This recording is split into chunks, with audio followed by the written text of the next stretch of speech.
Hi friends, gadget talks में आप सभी का एक बार फिर से स्वागत है। मैं हूं आपका होस्ट और दोस्त मोहित। दोस्तों, सबसे पहले तो मैं आप सभी को धन्यवाद देना चाहता हूं जो लव एंड सपोर्ट आप सभी ने मुझे दिया है, और उम्मीद करता हूं कि ये लव एंड सपोर्ट आप मुझे आगे भी देते रहेंगे और मुझे नई नई वीडियो बनाने के लिए मोटिवेट करते रहेंगे। दोस्तों, आज हम जिस प्रोडक्ट के बारे में बात करने वाले हैं वो है बोट की तरफ से आने वाला बोट स्टोन 1050 एक ब्लूटूथ स्पीकर। दोस्तों, इस वीडियो में मैं आपको इसका अनबॉक्सिंग, इसका फिजिकल ओवरव्यू, इसकी स्पेसिफिकेशंस और इसके साउंड टेस्ट के बारे में कंप्लीट जानकारी दूंगा। तो दोस्तों, वीडियो को बिना स्किप किए एंड तक ज़रूर देखना। अगर आप चैनल पर नए हैं तो प्लीज़ चैनल को सब्सक्राइब कर लें, वीडियो को लाइक करें, दोस्तों के साथ शेयर करें और बेल आइकन को दबा के ऑल पे सेट कर लें, जिससे कि मेरी आने वाली वीडियो का नोटिफिकेशन आप तक सबसे पहले पहुँच सके। So without any further delay, let's get started.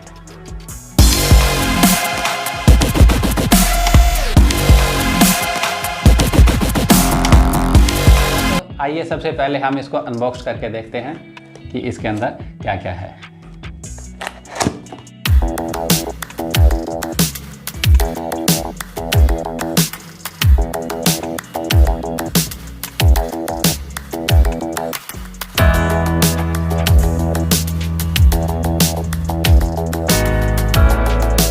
तो दोस्तों, जैसा कि आप देख सकते हैं हमने इसको अनबॉक्स कर लिया है। तो चलिए सबसे पहले बात करते हैं इसके फिजिकल ओवरव्यू के बारे में। दोस्तों, ये एक सिलेंड्रिकल शेप का स्पीकर है, काफ़ी हैवी सा स्पीकर है। उतना हैवी नहीं है जितना कि हमारा बोट स्टोन 1500 था, उससे साइज़ में भी छोटा है, उससे वेट भी इसका कम है, लेकिन स्टिल ये काफ़ी हैवी स्पीकर है। इसको भी आप एक पोर्टेबल स्पीकर नहीं कह सकते, क्योंकि इसको भी कैरी करना थोड़ा सा मुश्किल ही रहेगा। तो दोस्तों, बात करें इसके फिजिकल ओवरव्यू के बारे में, तो हमें फ्रंट से ऐसा कुछ फैब्रिक टाइप का इसमें टेक्सचर मिल जाता है। सामने की तरफ हमें बोट की ब्रांडिंग मिल जाती है। अगर बात करें ऊपर की तरफ, तो हमें इसके सारे कंट्रोल्स मिल जाते हैं। वो हमें वॉल्यूम अप एंड डाउन के यहाँ पे स्विचेस मिल जाते हैं। यहाँ पे हमें मोड चेंज करने के लिए एक स्विच मिल जाता है। बीच में हमें पावर ऑन ऑफ के लिए मिल जाता है, और ये हमें प्ले एंड पॉज के लिए मिल जाता है। इस तरफ बात करें तो हमें यहाँ पे इसको जैसे रबर लीड को हम ओपन करते हैं तो यहाँ पे हमें एक USB पोर्ट मिल जाता है, जिसको हम सिर्फ चार्ज बैंक फंक्शन के लिए यूज़ कर सकते हैं। हम इसमें USB प्लग एंड प्ले नहीं कर सकते हैं। यहाँ पे हमें एक ऑक्स इनपुट मिल जाता है, और ये हमें चार्जिंग के लिए एक माइक्रो USB पोर्ट मिल जाता है। ये काफ़ी बुरा लगा मुझे देख के कि इसमें USB टाइप सी पोर्ट नहीं दी हुई है। अब बात करें इधर, तो इधर की तरफ हमें ज़्यादा कुछ नहीं मिलता, हमें सिर्फ एक बोट का लोगो मिल जाता है। नीचे की तरफ हमें रखने के लिए एक रबराइज पैड मिल जाती है। इधर हमें कैरी करने के लिए एक छोटा सा स्ट्रैप मिल जाता है। तो ये तो था इसका फिजिकल ओवरव्यू। अब बात करते हैं इसके बारे में आगे। तो चलिए अब हम बात करते हैं इसके कुछ स्पेसिफिकेशंस के बारे में।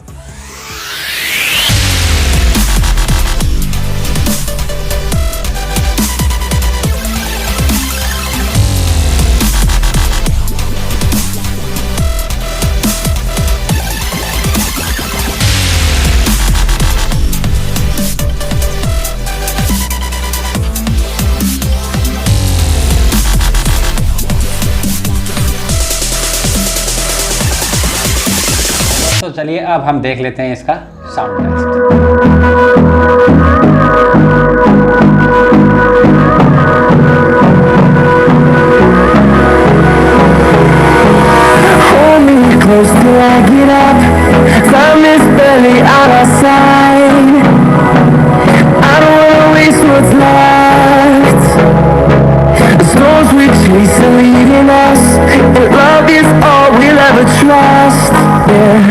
No, I don't wanna waste what's left. And on we'll go, through the wastelands, through the highways, till my shadow turns to sun rays. And on we'll go, through the wastelands, through the highways, and on.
Hold me close till I get up. Time is barely on our side. I don't wanna waste what's left. The storms we chase are leading us, and love is all we'll ever trust. Yeah, no, I don't wanna waste what's left. And on we'll go, through the wastelands, through the highways, till my shadow turns to sun rays. And on we'll go, through the wastelands, through the highways, and on we'll go.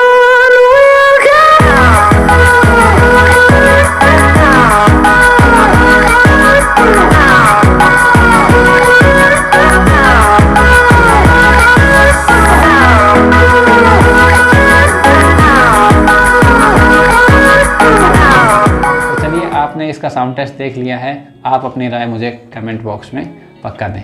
तो अब मैं बताता हूँ अपना final verdict कि कैसा था इसका साउंड, स्पीकर खरीदने लायक है कि नहीं, क्या इसमें अच्छी चीज़ें हैं और क्या इसमें बुरी चीज़ें हैं। तो सबसे पहले मैं आपको बताना चाहूँगा इसकी अच्छी चीज़ें। दोस्तों, ये स्पीकर काफ़ी लाउड है और आपके ये बिग साइज़ रूम या एक स्मॉल साइज़ हॉल के लिए सफिशिएंट है। तो अगर आप लाउड साउंड को प्रेफर करते हैं तो आप इसको खरीद सकते हैं। अब बात करते हैं इसके डाउन साइड्स के बारे में। तो दोस्तों, मुझे इसका जो सबसे बड़ा डाउन साइड लगा कि जब मैं इसको 100% वॉल्यूम पे प्ले कर रहा था तो मुझे इसमें काफ़ी ज़्यादा डिस्टॉर्शन देखने को मिला। हल्का फुल्का उसको डिस्टॉर्शन नहीं कह सकते आप, इसमें काफ़ी ज़्यादा डिस्टॉर्शन हमें देखने को मिला है। दूसरी जो मुझे इसकी सबसे बड़ी डाउन साइड लगी वो ये है कि हमें इसमें USB प्लग एंड प्ले का ऑप्शन नहीं मिलता है। जो इसका USB पोर्ट दिया हुआ है वो सिर्फ इसको as a power bank use करने के लिए दिया हुआ है, और ना ही हमें इसमें कोई SD कार्ड का स्लॉट दिया हुआ है जिससे कि हम अपना कार्ड इसमें डाल के अपने फेवरेट सॉन्ग्स को एंजॉय कर सकें। तो ये था दोस्तों ब्रॉडस्टोन 1050 के बारे में मेरा ओपिनियन। क्या हमें ये स्पीकर ख़रीदना चाहिए या नहीं ख़रीदना चाहिए, क्या ये अपनी प्राइस को जस्टिफाई करता है या नहीं करता है। तो अगर आप मेरी माने तो हमें ये स्पीकर बिल्कुल नहीं ख़रीदना चाहिए, क्योंकि इस प्राइस पॉइंट पे हमें ये वैल्यू फॉर मनी प्रोवाइड नहीं करता है। क्योंकि जब मैंने इसको ख़रीदा था तो मैंने इसको 3000 रुपीज़ में ख़रीदा था, और आज के दिन 3000 रुपीज़ में काफ़ी अच्छे ऑप्शंस मिल जाते हैं। इवन आप 3000 रुपीज़ को अगर थोड़ा स्ट्रेच करके 3500 या 4000 तक जाते हैं तो हमें बोट के ही काफ़ी अच्छे स्पीकर देखने को मिल जाते हैं, जैसे कि 1200F1350। ये काफ़ी बेटर वैल्यू फॉर मनी हमें प्रोवाइड करते हैं। अगर आप JBL के किसी स्पीकर के बारे में सोच रहे हैं तो आप JBL Flip Essential को देख सकते हैं, जो कि हमें काफ़ी better value for money provide करता है। अगर आपको किसी सेल या ऑफ़र के टाइम पे JBL Flip 5 अगर 5000 की रेंज के आसपास मिल जाता है तो उस स्पीकर को भी आप डेफिनेटली कंसिडर कर सकते हैं। आई होप आप सभी को ये वीडियो इन्फॉर्मेटिव लगी होगी। अगर वीडियो पसंद आई है तो वीडियो को लाइक करें, दोस्तों के साथ शेयर करें, चैनल को सब्सक्राइब करें और बेल आइकन को दबाना बिल्कुल ना भूलें। मिलते हैं आप सभी से अगली वीडियो में। Till then, good bye.